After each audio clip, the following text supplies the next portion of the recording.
Welcome back to my channel your success centre. आज हम यहाँ पर 5 डाइस के बहुत इंपॉर्टेंट क्वेश्चंस करने वाले हैं जो कि आपके एग्ज़ाम्स के लिए बहुत यूज़फुल हैं।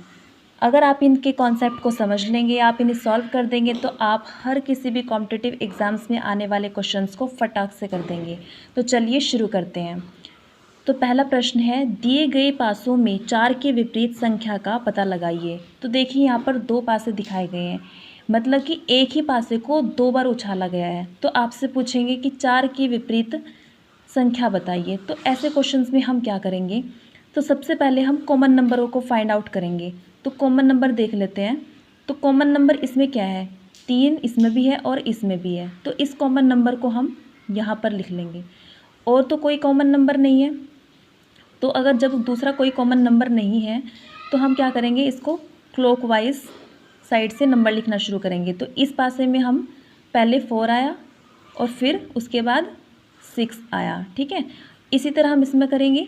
तो 3 के बाद क्लॉकवाइज ही करेंगे। तो क्लॉकवाइज में क्या आया है, इसके नीचे लिखेंगे 1 और फिर उसके बाद क्या आया है 2।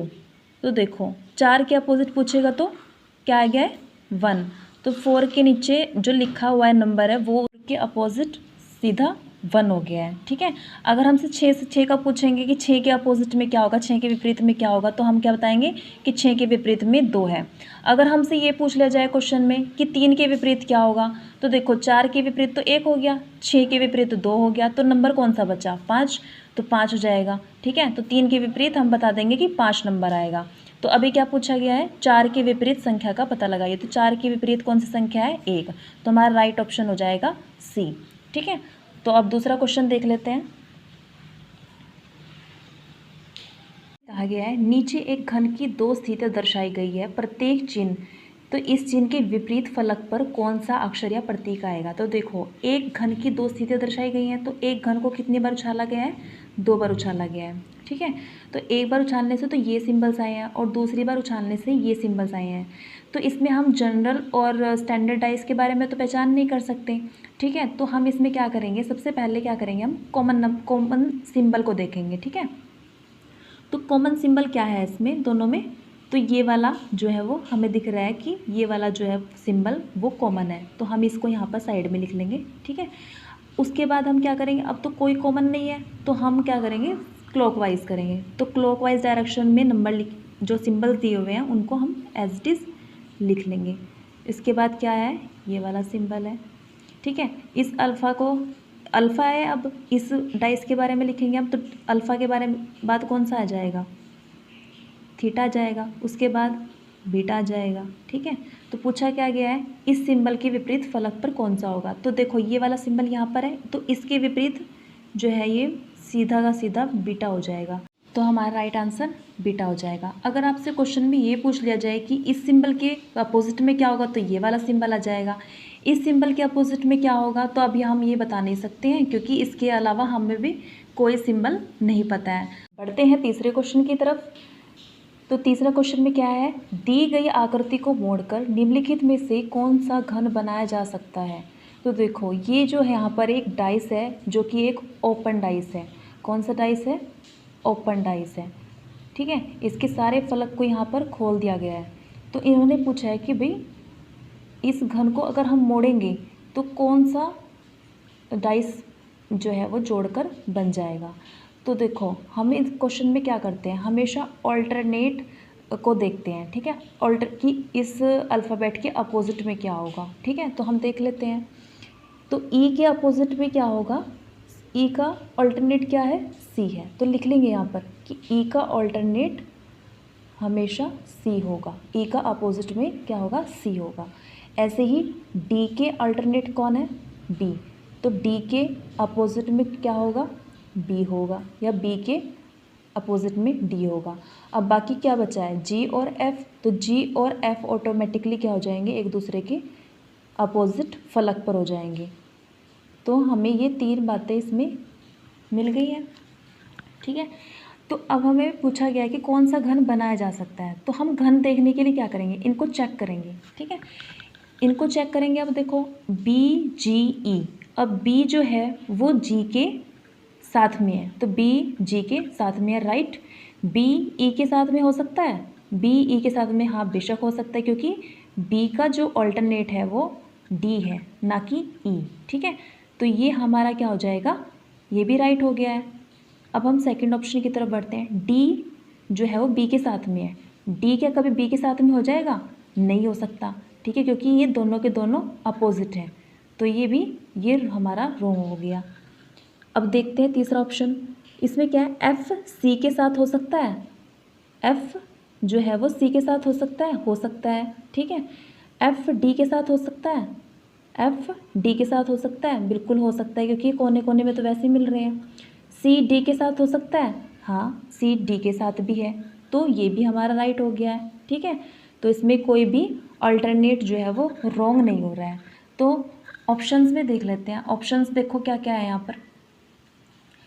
ऑप्शंस में यहाँ पर है केवल एक, केवल दो, एक और तीन दोनों, दो और तीन दोनों। तो हम घन कौन कौन से बना सकते हैं, एक तो ये वाला भी घन बन जाएगा इससे, और एक ये वाला भी घन बन जाएगा। तो हमारा राइट ऑप्शन कौन सा हो जाएगा, 3। अगर फ्रेंड्स आपको क्वेश्चन समझ में आ रहे हो तो वीडियो को ज़्यादा से ज़्यादा लाइक करें, शेयर करें और चैनल को सब्सक्राइब करें। तो बढ़ते हैं अपने चौथे क्वेश्चन की तरफ।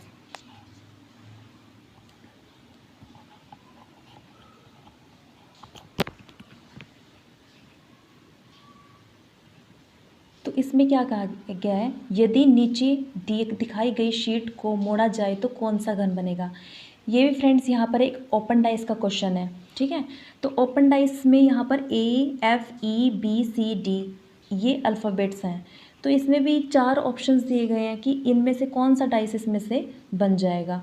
तो पहले हम क्या करेंगे, ऑल्टरनेट देख लेंगे कौन किसका ऑल्टरनेट है। अब ये तो देखो कोना कोनी है। ठीक है, तो ये कोने कोने से मिल जाएंगे, तो ये इसका ऑल्टरनेट नहीं हो सकता। एफ़ का ऑल्टरनेट क्या होगा, एक नंबर छोड़कर हो जाएगा, तो एफ़ का हो जाएगा ऑल्टरनेट बी, तो हम यहाँ पे लिख लेंगे। ठीक है, अब ई का ऑल्टरनेट क्या हो जाएगा, सी हो जाएगा। इजीली हम फाइंड आउट कर सकते हैं कि नहीं। बाकी बच्चे कौन, ए और डी, तो ए जो है वो डायरेक्ट डी के अपोजिट में हो जाएगा।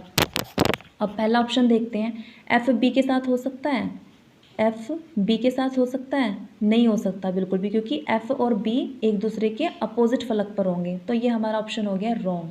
अब दूसरा ऑप्शन देख लेते हैं, एफ जो है वो ई के साथ हो सकता है, एफ ई के साथ हो सकता है, बिल्कुल हो सकता है। एफ डी के साथ हो सकता है, एफ डी के साथ बिल्कुल हो सकता है। ई डी के साथ हो सकता है, ई डी के बिल्कुल साथ हो सकता है। तो हमारा जो है वो सेकंड ऑप्शन जो है यहाँ पर ये राइट हो जाएगा।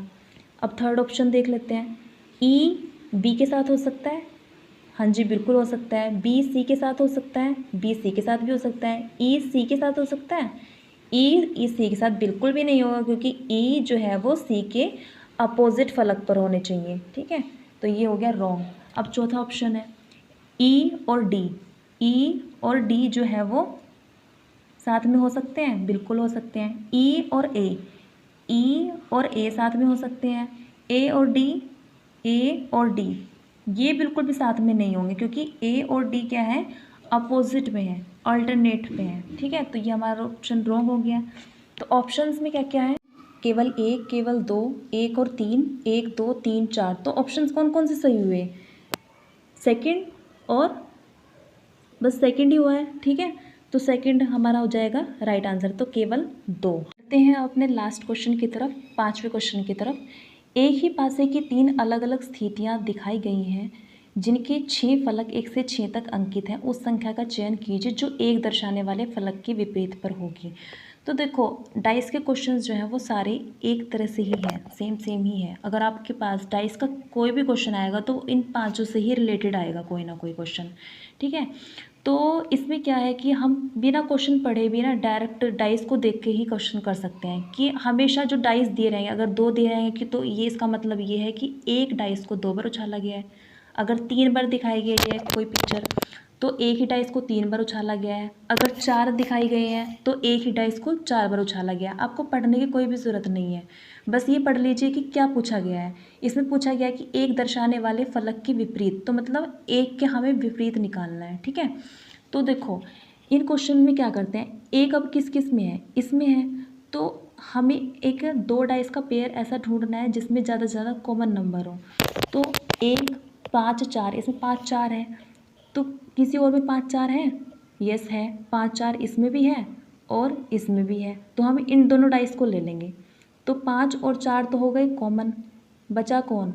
2 और 1, तो 1 जो है वो डायरेक्टली 2 के अपोजिट हो जाएगा, तो हमारा राइट आंसर आ जाएगा फर्स्ट, तो 2।